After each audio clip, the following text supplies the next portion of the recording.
এই হেয়ারটার মধ্যে আমি হেয়ার স্পা করেছি, তাছাড়া হেয়ার কাটিংও হয়েছে। আর হেয়ার স্পার রেজাল্টটা তো তোমরা দেখতেই পাচ্ছ। এখন চলো ভিডিওটা পুরোটা তোমাদের সাথে শেয়ার করি।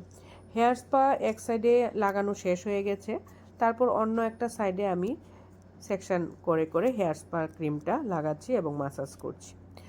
হেয়ার স্পা হেয়ারের জন্য কতটা প্রয়োজন সেটা যদি কেউ কোনো দিন হেয়ার স্পা না করে তাহলে সেটা সে বুঝতে পারবে না। অনেকের হেয়ার কিন্তু খুবই ড্রাই থাকে, খুব ড্রাই মানে খুবই ড্রাই।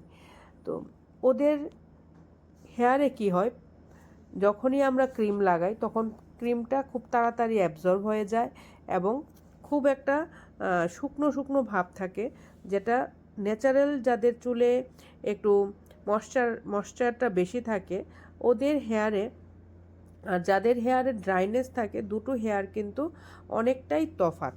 আর যাদের হেয়ারে ড্রাইনেস থাকে তাদের হেয়ার কিন্তু একটা ফ্রিজি ভাবও চলে আসে এবং তাদের হেয়ারটার মধ্যে সেই রকম গ্লো কিন্তু থাকে না।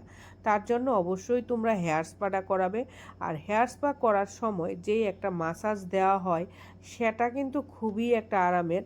যাদের মাথা ব্যথার সমস্যা থাকে বা যাদের স্পন্ডিলাইটিসের সমস্যা থাকে বা যাদের রাত্রে ঘুম কম হয়, তোমরা কিন্তু অয়েল মাসাজ বা হেয়ার স্পা করলেও মাসাজটা পেয়ে যাবে, তোমরা কিন্তু করতে পারো।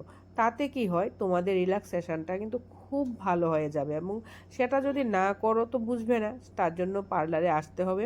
আর আমার পার্লারে আসতে গেলে ফোন নাম্বার আমি দিয়ে দেব, কন্ট্যাক্ট করে তারপর এসো আমার সাথে যোগাযোগ করো।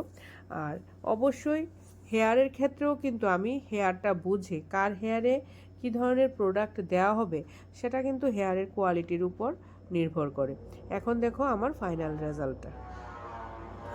তারপর ভালো লাগলে অবশ্যই কমেন্টসে জানাবে তোমাদের কীরকম লাগলো।